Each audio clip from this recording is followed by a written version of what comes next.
सगळ्या पदाधिकाऱ्यांनी मराठा आरक्षणाच्या संदर्भामध्ये सरकारची सध्याची जी नीती आहे या संदर्भात संताप व्यक्त करण्यात आलेला आहे। मागच्या स्वातंत्र्याच्या अगोदरच्या काळामध्ये इंग्रजांची जी नीती होती, फोडा तोडा नाहीतर झोडा, तीच नीती फोडाफोडीची या ठाकरे सरकार यांनी आणि अशोक चव्हाण यांनी मराठा आरक्षणाच्या बाबतीमध्ये अवलंबलेली आहे। आणि म्हणून मराठा समाजातल्या काही लोकांना हाताशी धरून आम्ही काहीतरी करतोय असं चित्र निर्माण करण्याचं काम हे सरकार करायला लागलेलं आहे। जे मराठा समाजाचे विषय आणि प्रश्न आहेत आणि समस्या आहेत, मराठा समाजाच्या आरक्षणाला स्थगिती मिळाल्यानंतर जे उद्भवणारे विषय आहेत आणि जे राज्य सरकारच्या हातात आहेत, अखत्यारीत आहेत, त्या कोणत्याही प्रश्नाला किंवा कोणताही विषय न सोडवता, न न्याय देता, फक्त काही लोकांना सोबत घेऊन वातावरण तयार करण्याचं काम या सरकारनं चालवलेलं आहे। दुही निर्माण करणे, फूट पाडणे आणि संभ्रम निर्माण करणे, वातावरण दूषित करणं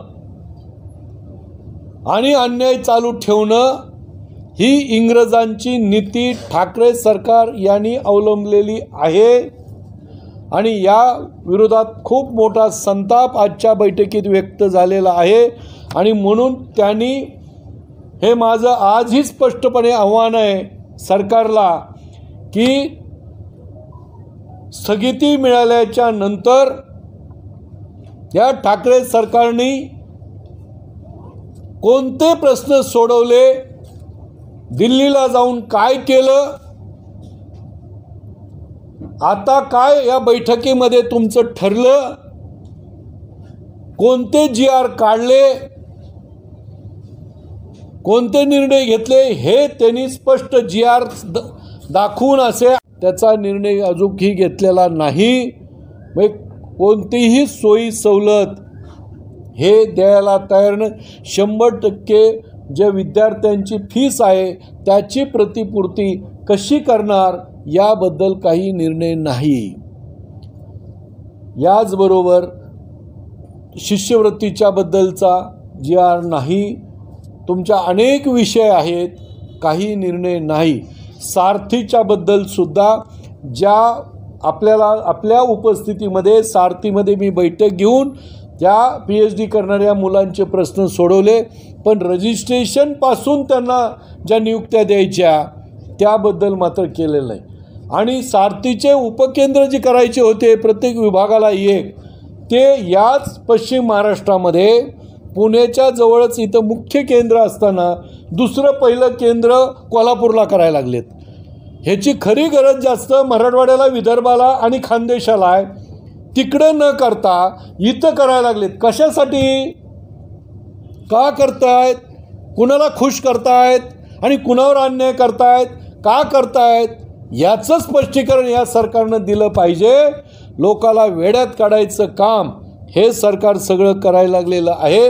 त्यामुळं जे CM असतील, DCM असतील, यांनी ज्या बैठका घेतल्यात या सरळ सरळ या राज्याच्या आणि मराठा समाजाच्या डोळ्यात धूळफेक करणाऱ्या या बैठका होत्या। पण असल्या धूळफेकीला हे राज्यातले जनता आणि मराठा समाज हा भुलणार नाही, हा तुमच्या पाठीमागं येणार नाही।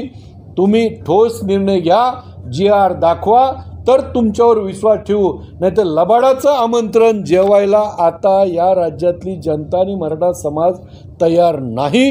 ज्याला कोणाला लबाडाचं आमंत्रण जेवायचं असेल त्यांनी जेवावं, पण खरा मराठा समाजाची ज्याला कळकळ आहे, ज्याला वस्तुस्थिती माहिती आहे, तो मात्र कोणी तुमच्या लबाडाचं आमंत्रण जेवायला आता तयार नाही, हे मी यापुढं स्पष्टपणे सांगू इच्छितो।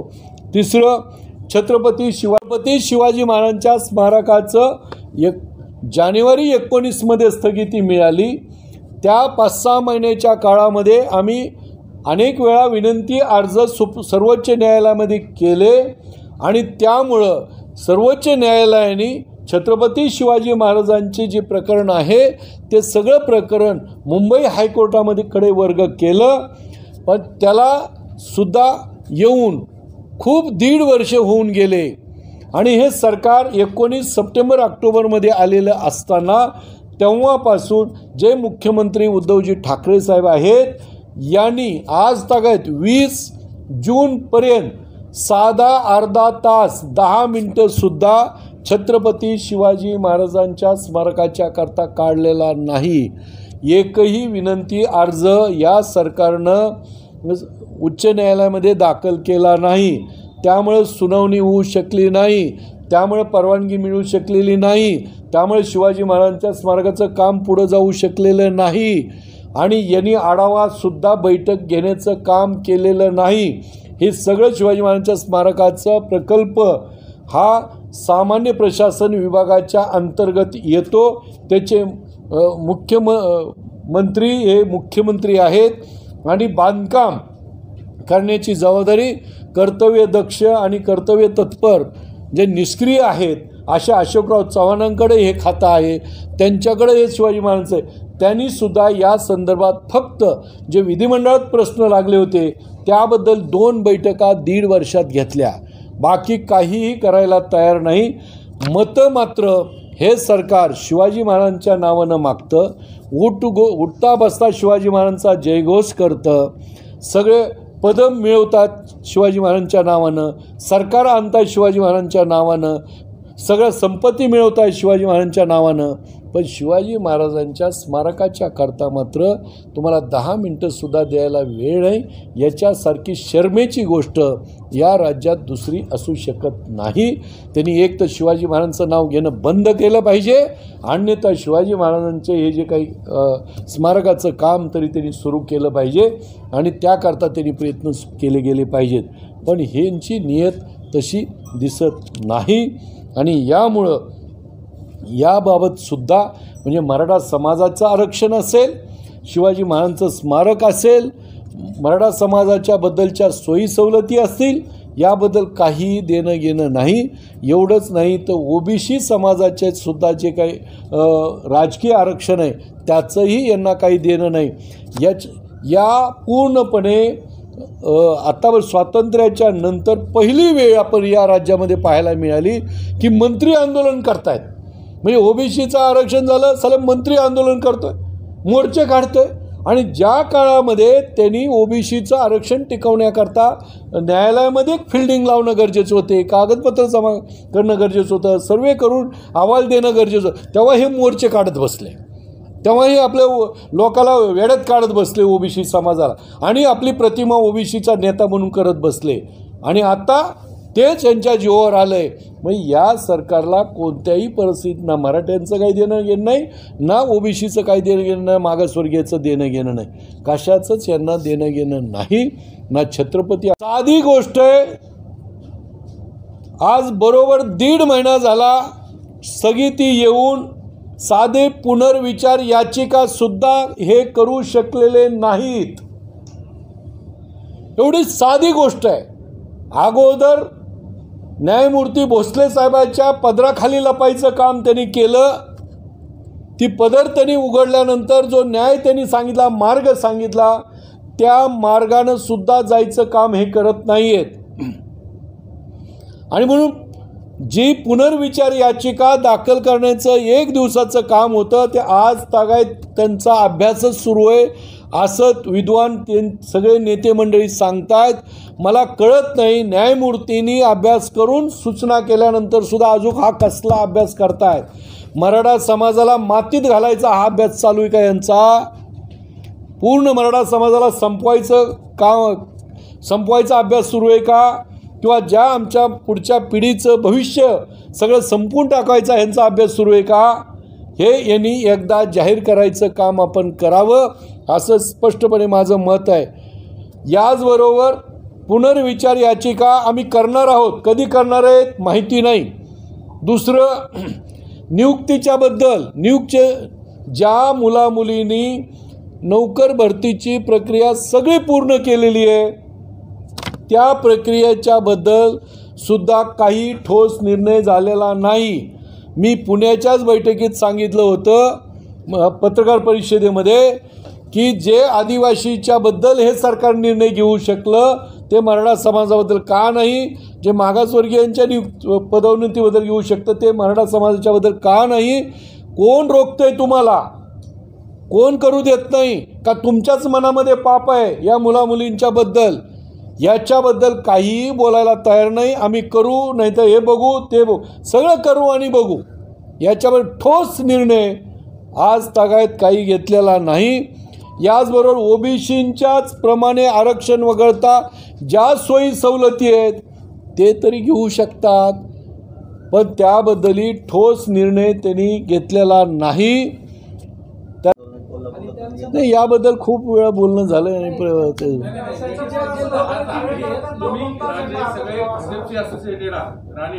तुम्ही तिघही मराठा नेते आहात. तुम्ही तिघही प्रयत्न करतात आंदोलन करतात पीसी घेतात पण स्वतः भाजप मराठा आरक्षण पक्षीय विषय नाही.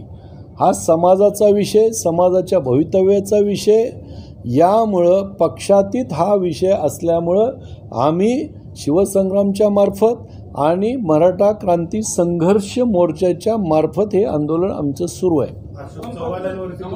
खूप प्रेम आहे. उद्धव ठाकरे पण ते तेवढे कर्तृत्ववान आहेत. ते कर्तृत्ववान आहेत म्हणून प्रेम आहे. उद्धव ठाकरे काही करत नाही पण मुद्दा तर आता अजितदादांकडे. तुम्ही अजितदादांबद्दल काहीच बोलत नाही. मी बोललो ना आत्ताच. मी काय नाव पण नाही घेतलं त्यांचं. असं आहे हे बघा आत्तापर्यंत मराठा समाजाच्या आरक्षणाचा विषय मुख्यमंत्री म्हणून उद्धव ठाकरे यांच्याकडे आहे. याचबरोबर या आरक्षणाचे कमिटी जी आहे त्याचे अध्यक्ष सन्माननीय अशोकराव चव्हाण आहेत. या दोघांची जबाबदारी होती त्यामुळे त्यांचंही होतं. आता सारथीच्याबद्दल जे इश्यू होते PhDच्या संदर्भात किंवा कर्मचाऱ्याच्या संदर्भात त्या संदर्भात मी स्वतः बैठका घेतल्या आणि त्याच्यातले बरेचसे प्रश्न सोडवले. आता त्यातले काही जे प्रश्न आहेत ज्या PhD करणाऱ्या मुलांना पहिल्यापासून फेलोशिप देणं किंवा विभागीय पातळीवर त्यांनी ही करणं. तिथं काही लोकांनी सारथीला कुरण केलं होतं. काही पुण्यामधली पण लोक आहेत त्याच्यामध्ये कोणी जे सगळ्याला माहिती आहे. काही लोकांनी स्वतःचं तिथं रोजीरोटीचा प्रश्न निर्माण केला होता आणि त्याची जी चौकशी होती ती केली पाहिजे आणि ती चौकशीवर ज्यांनी गुन्हे केलेले आहेत जे त्याच्यात सापडतील त्यांच्यावर कारवाई केली पाहिजे. हे आमची मागणी आहे आणि सभागृहातसुद्धा आम्ही ते मागणार आहेत आणि बैठकीतसुद्धा आम्ही केली. पण कालच्या बैठकीत त्याच्याबद्दल काही उल्लेखच नाही. तुम्ही जी मागणी केली आहे की सारथीमध्ये काही गैरप्रकार झाले 100% झाला केलाय. काही लोक आहे ना. मग त्यावरती कालच्या बैठकीत काही निर्णय नाही झाला. तुम्ही ते विधिमंडळ माझ्या माहितीपर्यंत त्याचा विषयच काही नव्हता. तो विषयच घेतला नव्हता. कशा प्रकारचे गैरप्रकार झाले? नाही तिथं अनेक प्रकारचे माणसं भरण्यापासून खरेदीपासून ते अनेक सगळे मग पुस्तकाच्या खरेदीपासून ते माणसाच्या प्रमाणात तिथं सामानाचे असेल गाड्याचे असेल अनेक लावण्यापासून अनेक गोष्टीचा गैरप्रकार. त्याच्याबद्दल अहवालसुद्धा आहे ना. सरकारच्यामध्ये दम असेल तर त्यांनी अहवाल ओपन करावा लोकांसाठी. अजितदादांनी ते जाहीर करावं ना. अहवाल करावा जाहीर पब्लिक समोर. काही अडचण नाही ना. आणि कारवाई करावी जे दोषी आहेत ते. जे काही नियुक्ती किंवा खरेदीचा प्रकार आहे तर ते आधीच्या सरकारच्या काळात आणि तो गैरप्रकार झाले असं तुम्ही म्हणता, हेही सरकार त्याला पाठीशी घालतं. नाही नाही, ह्या जे मागच्या काळामध्ये सारथी निर्माण करायचं काम झालं, त्याच्यामध्ये जे लोक नेमले गेले त्या लोकांनी त्याच्यामध्ये गैरप्रकार केलेला होता. काही बाहेरचेही लोक होते गैरप्रकार करण्यामध्ये, आणि ते समोर कधी आलं, माहिती कधी आलं, हे सरकार आल्यानंतर, जेव्हा समिती, निंबाळकर समिती नेमल्यानंतर तेव्हा ते समोर आलं. तर कुणी असो ना, मागच्या काळात कुणी दोषी असतील त्यांच्यावर बी कारवाई करा, काही कुणाला सोडायचं काही कारण. ही सारथी संस्था छत्रपती शाहू महाराजांच्या सारख्या मोठ्या माणसाच्या नावानं आहे, त्याला काळीमा फासेल असं ज्यांनी कृत्य केलं असेल त्याला त्याच्यावर कारवाई झाली पाहिजे, त्याच्यात दुमत असेच काही कारण नाही. तर आता एक वेगळा विषय, ते प्रताप सरनाईक जे आहेत शिवसेनेचे, त्यांनी मुख्यमंत्र्यांना एक पत्र आहे, आणि या निष्क्रिय सरकारवर आमचा अजिबात विश्वास राहिलेला नाही.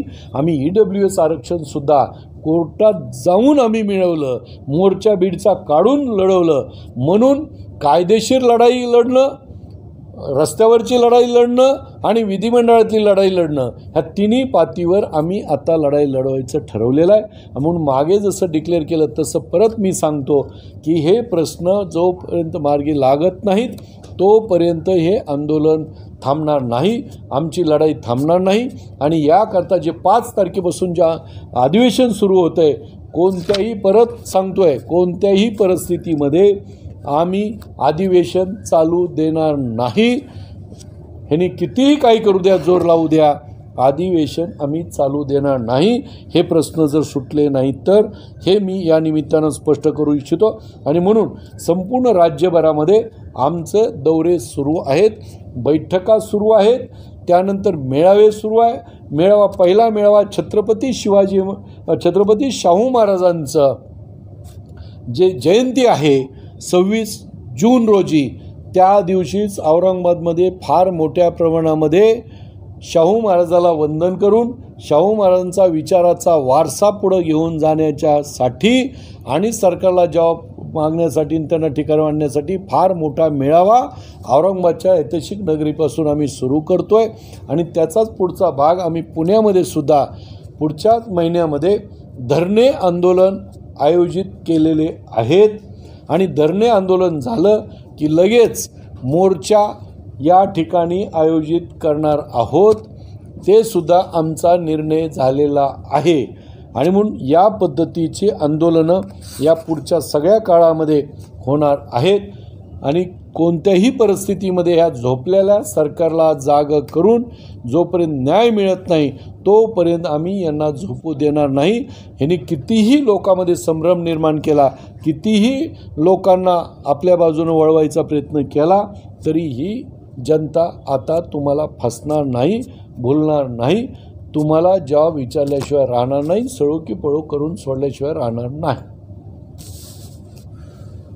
तर तुमचं काय मत आहे? कारण त्यांनी ज्या मागण्या मांडलेल्या आहेत तर त्या सोडवण्यासाठी ते प्रयत्न करतायत. नाही, प्रयत्न ते करतायत, त्याचं स्वागतच केलं पाहिजे, त्याच्याबद्दल दुमत असायचं काही कारण नाही. परंतु त्यांनासुद्धा हे सरकार गोंधळात टाकतं आहे किंवा त्यांचाही दिशाभूल करायचं काम करतं आहे. ते इंग्रजासारखं ह्या सरकारचं कामकाज सुरू आहे.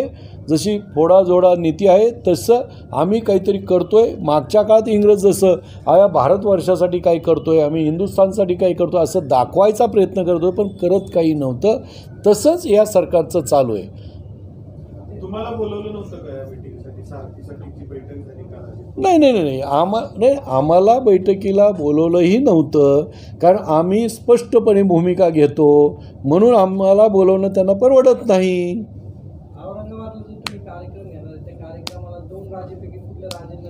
आम्ही कुणालाही बोलवत नाही, सगळ्याला दारं उघडी आहेत. ज्यांना यायचं आहे, कोणत्याही पक्षाचंही बंधन आहे आमचं. जे बीडच्याही मोर्चाला नव्हतं, मी जाहीरपणे सांगितलं होतं की मोर्चामध्ये सुद्धा कुणीही यावं, त्याचा तिथं सन्मानच होईल.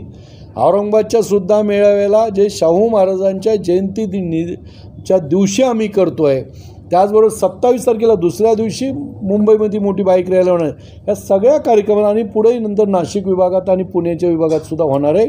तिथंही आम्ही सांगतो आहे की निमंत्रण खास कुणाला खलिता जाणार नाही. प्रत्येकजण समाज म्हणून सहभागी होण्याचा त्यांना पूर्ण अधिकार आहे. जे जे येतील त्यांचा सन्मान करायचं काम जबाबदारी आमची आहे. सगळ्यांचा मुद्दा एकच आहे, मराठा आरक्षण. आमचा आणि भाजपचा काय संबंध आहे? नाही. मराठा आरक्षणाच्या बद्दल, वेगवेगळ्या प्रश्नाच्या बद्दल गेली 35 वर्ष झालं आम्ही काम करतोय. 2 आणि 4 आणि 5 आणि 10 वर्ष नाही, 35 वर्ष झालं काम करतोय आम्ही. आणि त्याच्यामधूनच आम्ही हे प्रश्न उपस्थित केलेले आहेत. आणि म्हणून मी आपल्याला सांगतोय की सरकार ज्यांच्याबरोबर बैठका घेतंय त्यांना गाफील ठेवायचं काम हे सरकार करायला लागलेलं आहे. सरकार जर इमानदार असेल, त्यांच्या मनात जर पाप नसेल, तर त्यांनी डायरेक्ट असा GR काढून दाखवावा. आम्ही वस्तुस्थिती मान्य करणारी माणसं आहेत, नुसतं भूलथापा नाही. भूलथापाला आम्ही भिणार नाही. सरकार हे अनेक लोक भेटतात सरकारला. ज्याला भेटते त्यांना सांगताय की आम्ही मराठा समाजाला आम्ही अन्याय होऊ देणार नाही, त्यांच्या पाठीमागं आम्ही ठामपणे उभे, आम्ही नक्की निर्णय घेतोय, आम्ही हे करतोय ते काय करतंय ही जोपर्यंत निर्णय घेत नाही तोपर्यंत त्यांच्यावर विश्वास ठेवण्यासारखी परिस्थिती नाही, ही आपल्याला परत सांगतो. तुम्ही म्हणता अधिवेशन होऊन देणार नाही, अजित पवार म्हणतात की अधिवेशन नाही झालं तर चर्चा कशी होणार? अगोदर निर्णय घेऊन चर्चा करा. आता तुम्ही जर भूमिका सांगितली तर ती परत एकदा सांगा. म्हणजे तुम्ही आंदोलन म्हणजे कधी करणार आहात, औरंगाबादचं कधी, त्यानंतर मोर्चा कधी काढणार आहात? आम्ही बीड केलेली आहे. यानंतर आम्ही राज्याचे बैठका ठिकठिकाणी घेतल्या. पूर्ण राज्यभर दौरा आम्ही सुरू केलेला आहे. जनजागृती, कार्यकर्त्यांच्यामधून मोर्चे बांधणी, आंदोलनात्मक, आणि म्हणून आज या ठिकाणी पुण्यामध्ये तेच केलेलं आहे. आणि याची पहिली सुरुवात म्हणून ज्या छत्रपती शाहू महाराजांनी 1902 आरक्षण दिलेलं आहे त्यांची जयंती 26 जून रोजी येत आहे. आणि म्हणून छत्रपती शाहू महाराजांच्या विचारांना कुठंही तिलांजली देता कामा नये, ती जिवंत राहिली पाहिजे. म्हणून त्याच दिवशी औरंगाबादला सरकारच्या विरोधात हे निर्णय घ्यावेत म्हणून फार मोठ्या प्रमाणामध्ये मेळावा आयोजित केलेला आहे. आणि तो मेळावा झाल्याबरोबरच 27 तारखेला दुसऱ्या दिवशी मुंबईमध्ये 10,000 मोटरसायकलची रॅली सरकारच्या विरोधामध्ये जनजागृतीसाठी आम्ही काढलेली आहे. यानंतर लगेच आम्ही नाशिकला कार्यक्रम करतो आहे, आणि नंतर लगेच पुण्यामध्ये करतो आहे, आणि लगेच अधिवेशन येतं आहे 5 तारखेला. ह्या 5 तारखेच्या अधिवेशनसुद्धा आम्ही याच शाहू महाराजांच्या विचाराच्या नुसारच आम्ही हे अधिवेशन होऊ देणार नाही. जोपर्यंत प्रश्न सुटत नाही तोपर्यंत सरकारला जर वाटत असेल की अधिवेशन करावं तर मग निर्णय घ्या आणि मग अधिवेशन करा. अधिवेशन होऊ देणार नाही मग नेमकं काय करणार? कारण तिथं चालू देणार नाही, सभागृहामध्ये चालू देणार नाही, कामकाज आम्ही करू देणार नाही. ते सांगतो ना, मी सांगतो आहे की सभागृहामध्ये चालू देणार नाही. आणि म्हणून ज्याला या प्रश्नाची चाड आहे आणि चीड आहे ते सगळे आमदार साथ देतील. ज्यांना फक्त ढोलकीच वाजवायची आहे ते त्यांचं काय करायचं करतील. परंतु जे आमच्यासोबत असणार आहेत त्यांची संख्या खूप मोठ्या प्रमाणात आहे. अनेक लोकांचे मला फोन येत आहेत, अनेकांचं समर्थन मिळतं आहे. 100% आम्ही चालू देणार नाही कामकाज. छत्रपती शाहू संभाजी महाराज आहेत तर ती करायला पाहिजे, कारण काँग्रेस आणि राष्ट्रवादीचे नेते शिवसेनेचेच कार्यकर्ते बोलत आहेत. तर तुम्ही काय म्हणता? आपला अगोदरचा हा विषय झाला का आता सगळ्याचा? युती पुन्हा होईल की नाही तुम्हाला काय वाटतं? तुम्ही युतीशी असोसिएटेड आहात? नाही, असं आहे की युती ही विचारांची, म्हणजे मी त्याच्यात नाही. मी तर 2014 पासून त्या युतीमध्ये होतो, आणि त्याच्या अगोदर आम्ही मराठा महासंघ म्हणून 1995 ते 97-98 पर्यंत होतो. पण जेव्हा आम्ही हे दोन्ही पक्षाचं भाषण ऐकायचो नेत्यांचं राज्यातल्या, तेव्हा हेच ऐकायचो की युती आमची विचारावर आधारित आहे, हिंदुत्वावर आधारित आहे. मग आता जेव्हा हे सरकार आलं 19मध्ये उद्धवजीच्या नेतृत्वाखाली, तेव्हा तो विचार हा कुठं ठेवला होता मला माहिती नाही. पण समजा मागच्या काळामध्ये सुद्धा शिवाजी महाराजांमध्ये सुद्धा काही लोक बाहेर गेले होते, नंतर महाराजांनी त्यांना पावन करून घेतलं. तसं मग त्यांनी परत विचार जर धारण करत असेल शिवसेना तर त्याचं स्वागत केलं पाहिजे. शिवसेनेला पावन करून घ्यायला काय हरकत नाही. नाही, पावन करायचं का नाही करायचं आहे ते त्यांनी स्वीकारलं पाहिजे. पण ज्या विचारधारा जर शिवसेनेनं सोडलेली होतीच तर ती विचारधारा परत ते स्वीकारत असतील तर ती देशाच्यासाठी राज्याच्यासाठी चांगली असेल तर त्याचं स्वागत केलं पाहिजे. घटक पक्ष म्हणून तुम्ही स्वागत करताय सगळं जे चांगलं होईल त्याच्यासाठी स्वागत केलं पाहिजे, पण ती विचारधारा स्वीकारली पाहिजे.